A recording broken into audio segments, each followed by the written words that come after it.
Consider the quiet weight of what you do not say. In a world that demands you broadcast every weakness, there is a forgotten power in the shadows. Every vulnerable confession you cast into the digital wind is a tactical blueprint you are handing to those who wait for your stumble. Authority is never found in what is revealed, but in what remains hidden. This path will not only shield your ambition, but transform your silence into your greatest weapon. Listen closely to what follows, for it is time to step back from the piazza and begin the architecture of the mask. You have been raised in a soft era that treats conflict as a disease. They tell you that harmony is the highest goal and that a good man is one who has no enemies. They have lied to you. A man with no enemies is a man with no territory, no conviction, and no spine. He is a man who has compromised so often that he has become invisible. If you want to rule, you must realize that conflict is not an obstacle to your mission, it is the mission itself. The world is a forge, and the only way to temper your iron is to strike it against the resistance of a rival. To become the sovereign, you must stop seeking peace and start seeking the utility of the sword. Look at the nature of the great men of history. They were not loved by all. They were feared by many and respected by those who mattered. Their greatness was defined by the quality of their opposition. A prince does not fear the no of the world, he uses it as a waypoint. If everyone agrees with your direction, you are likely walking down a path that leads to nowhere. It is only when you meet resistance that you know you are occupying space that matters. You must develop a hunger for the friction. When you find someone standing in your way, do not look for a detour. Look for a way to use their weight to launch yourself higher. Understand the doctrine of the inevitable strike. Machiavelli warned that a war is not avoided, but merely deferred to the advantage of others. If you see a conflict brewing in your professional circle or your private life, do not pretend it isn't there. Do not wait for the other side to grow stronger while you hope for the best. Hope is the religion of the victim. If a fight is coming, it is your duty to choose the time and the terrain. Strike first. Strike with such overwhelming force that the conflict is settled before the other side realizes the peace has ended. This is not cruelty, it is the highest form of mercy. It prevents the long, agonizing bleed of a drawn-out struggle. The nice guy is a danger to himself and his state because he lacks the stomach for the necessary strike. He thinks that by being kind to those who hate him, he can win them over. He is wrong. Kindness to an enemy is seen as weakness, and weakness invites further aggression. You do not win over a wolf by feeding it your own hand. You win by making it clear that your hand holds a blade. Once the threat is neutralized, then you may be generous. But until the rival is suppressed, your only language must be the language of the sword. This is the moral of the sword. The blade exists to preserve the order that your vision requires. Consider the economy of hatred. It is far safer to be feared than loved if you cannot be both. Love is a fickle bond of obligation that men break at the first sign of personal gain. But fear is a bond of self-preservation that never fails. If you are too good, people will feel comfortable betraying you because they know your goodness will prevent you from retaliating. But if they know that you are capable of the purge, that you have the resolve to remove anyone who threatens the stability of your principality, they will remain loyal, not because they like you, but because they like their own survival. You must also learn the art of the public enemy. Sometimes it serves a prince to create a rival, even if one does not exist. A common enemy is the greatest unifying force in the world. It focuses the energy of your people, it justifies your expansion of power, and it gives you a target for the frustrations of the masses. By pointing the finger at a specific obstacle, you provide a narrative of struggle and victory that people crave. They do not want a boring, peaceful life. They want to be part of a conquest. Give them a war to win, and they will follow you into the fire. The sword must be kept sharp in the dark. Your rivals are not just those who scream at you in public, they are the ones who smile at you while measuring the distance between your ribs. You must develop a vigilance of the spirit. Study the maps of their ambitions. Know what they want more than they know themselves. If you understand a man's greed, you can lead him into a trap. If you understand his fear, you can rule his heart. Every interaction is a reconnaissance mission. Never let your guard down, even in the peace of the banquet hall. The most effective strikes are those that come from a friend who has suddenly become a stranger. Cruelty is a tool that must be used surgically. Machiavelli taught us that injuries should be done all at once, so that they may be tasted less and offend less. If you must purge a department, fire a friend, or dismantle a rival's reputation, do it in one swift motion. Do not drag it out. Do not give them time to recover or to seek vengeance. Once the blow is landed, move on immediately to the work of restoration. By contrast, benefits should be granted little by little so that they may be savored more. This is the rhythm of the sword and the shield. The strike is sudden and absolute, while the protection is constant and measured. You must also master the atmosphere of the arena. Most people are terrified of the fight because they take it personally. They let their ego get bruised, they get angry, and they lose their logic. The sovereign remains cold. To him, conflict is just a game of chess with higher stakes. He does not hate his rival, he simply accounts for them. When you are in a conflict, stay detached. If your opponent sees that they cannot upset you, they will grow frantic, they will make mistakes, they will overreach. This is when you strike. A cold blade cuts deeper than one heated by rage. The moral of the sword requires you to be honest about your own capacity for violence, not necessarily physical, but the social, financial, and psychological violence required to win. If you do not believe you are capable of being the bad guy, you will never be the leader. You will always be looking over your shoulder for approval. You will hesitate at the very moment you should accelerate. You must embrace your shadow. You must know that you have the iron in you and that you are willing to use it to protect what you have built.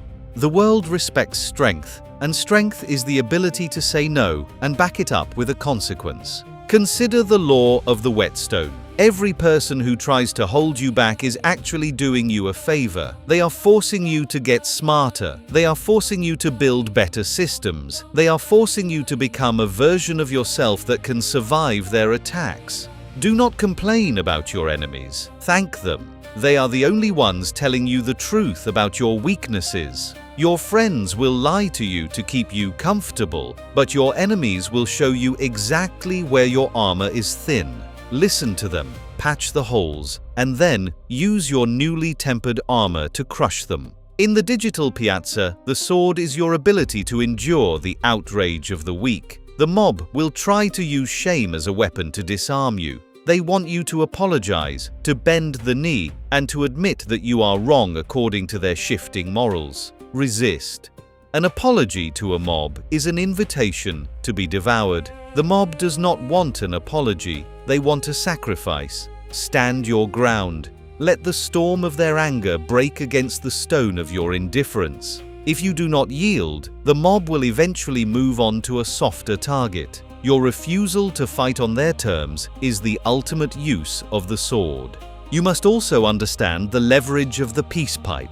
Once a rival has been thoroughly defeated, do not humiliate them further. A humiliated enemy is a permanent enemy who will spend his life waiting for a chance to strike you in the back. Instead, once they are beaten, offer them a way out. Give them a golden bridge to retreat across. Make them an ally, or at least a neutral party, by showing them that their survival depends on your success. This is the highest level of the sword. The ability to win a war so completely that you never have to fight it again. The crown is not a gift, it is a trophy. It is won in the dirt, in the struggle, and in the refusal to be managed by the fears of others. Stop looking for a way to make everyone happy. It is an impossible goal that will only leave you exhausted and broke. Focus on your mission.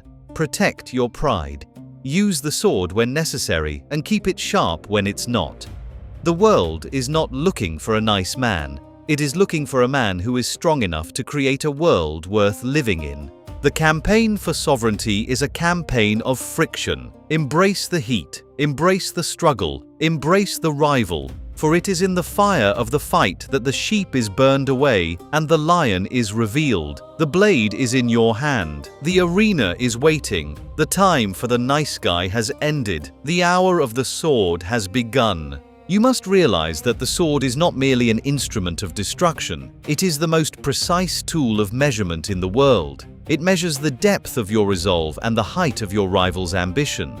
Most men fail because they try to negotiate with reality before they have established their own strength. They enter the arena with a smile when they should have entered with a shield. You must understand that in the hierarchy of nature, the peace only belongs to those who have demonstrated they are too dangerous to disturb. To be a prince is to live in a state of armed peace, where your blade is never drawn in anger, but its presence is felt in every room you enter.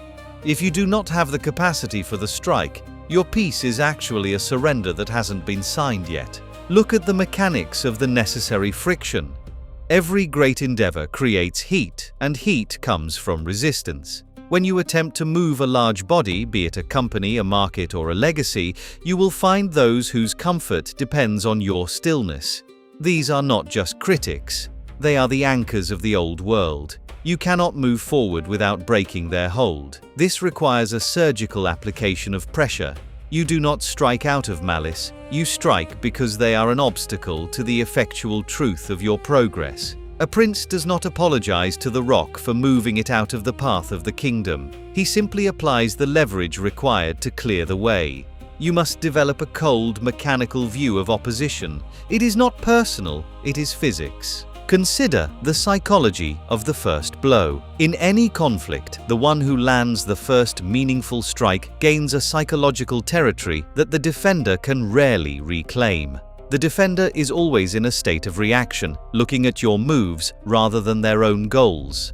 You must be the one who sets the pace of the battle. If you sense a betrayal in the works, do not wait for the evidence to be undeniable. By then, the blade is already in your back. Preempt the move, disrupt their logistics, undermine their support before they have the chance to mobilize. By the time they are ready to fight, you have already removed the ground they were planning to stand on. This is the moral of the sword in action. The preservation of your vision justifies the swiftness of your hand. We must speak of the leverage of the public purge. There are times when a prince must act with a severity that shocks the senses. This is not for the sake of cruelty, but for the sake of clarity. If you have a traitor in your midst, a quiet dismissal may not be enough. You may need to make an example of them. This serves as a social vaccine for the rest of your court. It reminds them that your standards are non-negotiable and that the cost of betrayal is higher than any potential gain. Machiavelli noted that men are more prone to forget the death of their father than the loss of their patrimony. Therefore, ensure that when you strike, the loss is felt in their status, their resources, and their future. This cold clarity prevents 1,000 smaller rebellions from ever taking root. The sword also represents your ability to say no to the siren song of consensus. The crowd always wants to move at the speed of the slowest member. They want to dilute your vision until it is palatable to everyone and effective for no one. You must use your authority to cut through the bureaucracy of the mediocre. Be the person who is willing to end the meeting, make the unpopular choice, and take the full weight of the responsibility on your own shoulders. This is a form of conflict, a conflict against the gravity of the average. If you do not fight this battle every day, your principality will slowly sink into the swamp of the safe. The sword is the only thing that can carve a path upward through the thicket of the status quo. Understand the law of the wounded rival. A rival who is defeated but not destroyed is a permanent liability. If you leave a man with his pride shattered but his resources intact, he will spend every waking hour plotting your downfall. He has nothing left to lose, but everything to gain from your failure. Therefore, when you engage in conflict, ensure it is decisive. You do not need to destroy the man, but you must destroy his capacity to harm you. This may mean stripping him of his network, his credibility, or his access to the arena. Once he is rendered harmless, you can afford to be the magnanimous victor. But never offer the hand of friendship to someone who still has a dagger in their other hand. The moral of the sword also applies to your internal state. You are your own primary rival. Within you is a nice guy who wants to be liked, a sluggard who wants to rest, and a coward who wants to avoid the heat. You must take the sword to these parts of yourself every morning. This is the internal purge. You cannot rule others if you are a slave to your own comforts. Every time you choose the difficult conversation over the easy silence, you are sharpening your iron. Every time you execute a task you have been dreading, you are winning a skirmish in the war for self-sovereignty. The man who has conquered himself is the only one the world truly fears, for he has no internal weaknesses for his enemies to exploit. Consider the atmosphere of the fortress. Your life should be structured in a way that suggests you are always prepared for a siege. This doesn't mean being paranoid, it means being organized. Your finances, your health, your data, and your alliances should be in such a state of readiness that any sudden conflict is merely a technical problem to be solved, not an existential threat. When people see that you are unshakable, they stop looking for ways to shake you. They begin to see your peace not as a lack of conflict, but as a deliberate choice. This is the highest form of power. The power to prevent a war by being too prepared to lose it. In the digital piazza, the sword is often your refusal to engage in the trivial. The mob wants to draw you into the mud. They want to make you argue about things that do not matter so that you have no energy left for the things that do.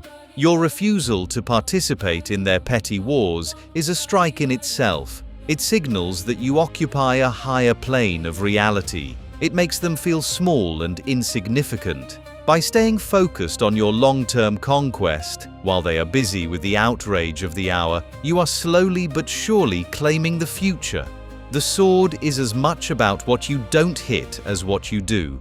You must also master the leverage of the late response. When someone challenges you publicly, do not rush to your own defense like a guilty child. Wait. Let the world speculate. Let the attacker grow arrogant. Let the evidence of your silence build until it becomes a vacuum that pulls their own credibility into it. And then, when the timing is perfect, deliver a single devastating response that addresses the principle, not the personality. This is the surgical strike. It ends the conflict immediately and leaves you standing taller than before. A prince does not bicker. He pronounces. The moral of the sword requires you to accept that you will be the villain in someone else's story. There is no way to achieve greatness without stepping on the toes of the small. There is no way to build a legacy without dismantling the structures of the incompetent. Accept the role. Wear the black hat with pride. If the price of your vision is the disapproval of those who have no vision, then it is a bargain. The sheep will always call the lion a murderer, but the lion does not lose sleep over the opinions of the sheep. He simply ensures the pride is fed and the territory is secure.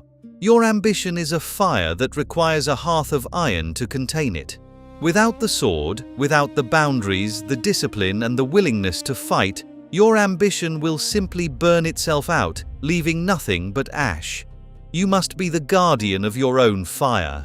This means cutting off the people who drain your energy, the habits that dull your mind, and the fears that slow your hand. You are the sovereign of your own soul, and a sovereign who cannot defend his borders is no sovereign at all. The arena is not a place of cruelty, it is a place of truth. It is where the effectual truth of a man is revealed. Are you the man who folds when the pressure rises, or are you the man who grows harder? Are you the one who looks for a compromise with mediocrity? Or are you the one who cuts it out of your life with a cold blade? The sword is in your hand. It has been passed down through the centuries from those who understood that the world is won by the bold, the disciplined, and the resolute. Go forth into the piazza. Do not look for a truce. Look for the victory. Do not look for the nice guy. Look for the prince. The blade is sharp, the iron is cold, and the terrain is yours to claim. The hunt is on, and the victory belongs to the one who is not afraid to use the steel he has spent a lifetime tempering. You must understand that the sword is not merely for the strike. It is for the carving of a space where your will can exist without permission. Most men are content to live in the cracks of other people's designs, moving only when the shadows of the grandees allow them a moment of light. They treat conflict as a disruption of their comfort, not realizing that their comfort is the very thing that makes them obsolete. To be a prince is to realize that the world is in a constant state of flux, and if you are not the one doing the shaping, you are the one being shaped. You must become the sculptor of your own reality, and the sword is your chisel. Every no you utter, every rival you neutralize, and every boundary you enforce is a stroke that defines the statue of your legacy. Consider the leverage of the calculated risk. Many believe that the sword is a tool of the reckless, but the true master of the blade is the most cautious man in the room. He does not swing at every fly that buzzes around his head. He waits for the moment when a single movement can settle the entire argument. This requires a level of emotional sobriety that most cannot fathom. You must be able to sit in the heat of a provocation and feel nothing but the cold assessment of the opportunity. If you strike too early, you reveal your hand. If you strike too late, you have already lost the initiative. The moral of the sword is found in the timing. It is the ability to wait until the enemy has exposed their throat through their own arrogance, and then to act with a finality that precludes a second round. We must speak of the leverage of the silent victory. Not every win needs a fanfare. In fact, the most effective victories are those where the loser does not even realize they have lost until it is too late to regroup. In your professional life, this means securing the assets, the alliances, and the narrative before the competition even knows the game has started. When you move in silence, your sword is invisible. You are not fighting a war of words in the piazza. You are fighting a war of position in the shadows. By the time the lights come up and the crowd looks for a winner, you are already sitting on the throne, and your rival is wondering why their keys no longer fit the locks. This is the ultimate utility of the blade, to settle the matter before the first drop of blood is ever shed. The sword also represents the discipline of the necessary loss. Sometimes to win the war, you must be willing to sacrifice a piece of your own territory. You must have the stomach to take a temporary hit to your reputation or your finances if it leads to a strategic encirclement of your enemy. The common man clings to every penny and every scrap of praise, making him predictable and easy to bait. But the prince is detached. He knows that his assets are merely tools for the larger conquest. He is willing to look weak when it serves his strength, and he is willing to lose a skirmish if it secures the kingdom. This is a form of conflict against one's own ego. If you cannot kill your need to look like a winner in every moment, you will never be a winner when the final tally is taken. Understand the law of the proxy strike. A prince rarely needs to get his own hands dirty if he has built a system that does the work for him. Your sword is often the policy you implement, the culture you create, or the lieutenants you empower. If you have built an organization of high performers, the incompetent will be purged naturally by the friction of the environment. You do not need to fire them. The system will reject them like a foreign body. This is the highest form of the moral of the sword, where your authority is so absolute that it operates as a law of nature. People do not fight you. They simply find that they cannot survive in the world you have built unless they align with your vision. You have moved beyond the fight and into the realm of the inevitable. Consider the leverage of the forgotten rival. In the long campaign of life, you will pass many who once stood in your way.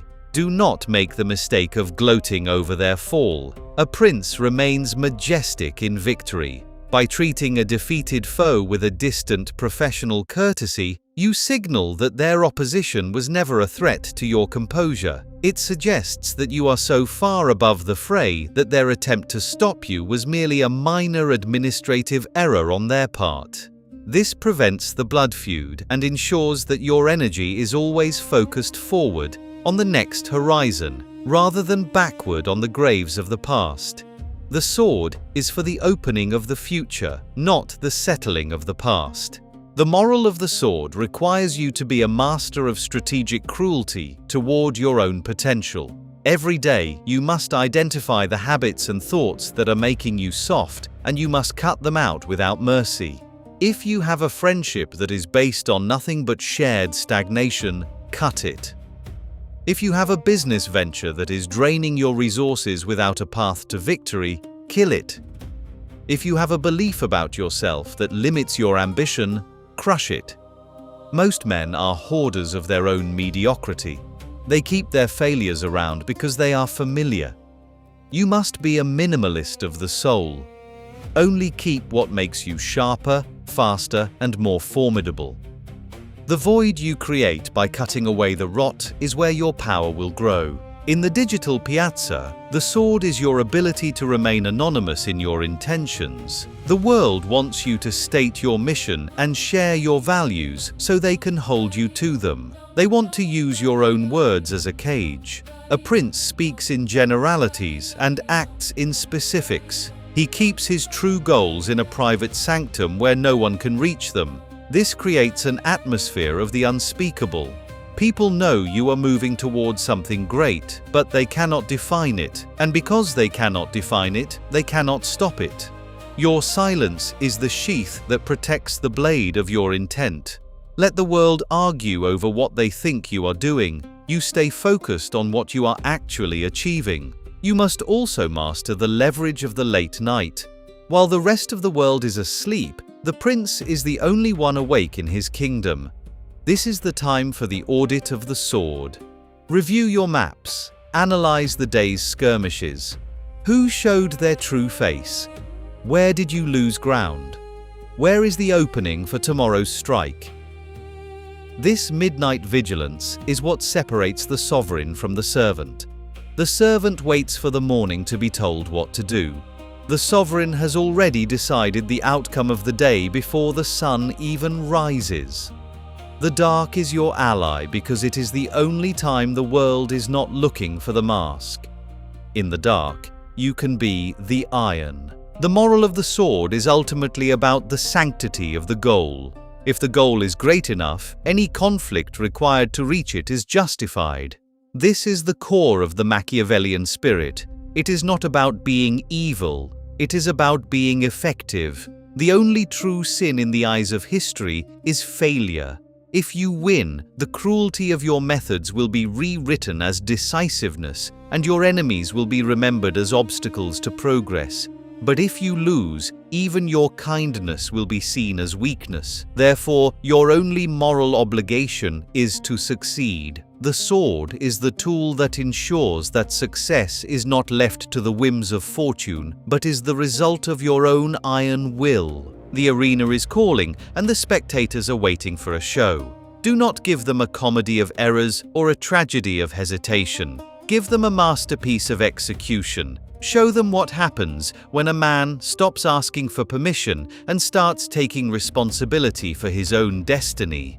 The blade is not a burden, it is a privilege. It is the physical manifestation of your right to exist on your own terms. Keep it clean, keep it sharp, and never hesitate to use it when the effectual truth demands it. The campaign of the sword is the campaign of life. It never ends, and the stakes never get lower. But as you grow in strength, the weight of the blade will feel lighter in your hand. You will move with a grace that the small-minded will call luck and the cowards will call privilege. You will know the truth. It was won in the grit, in the silence, and in the refusal to be broken. The sword is yours. The arena is yours. The victory is yours.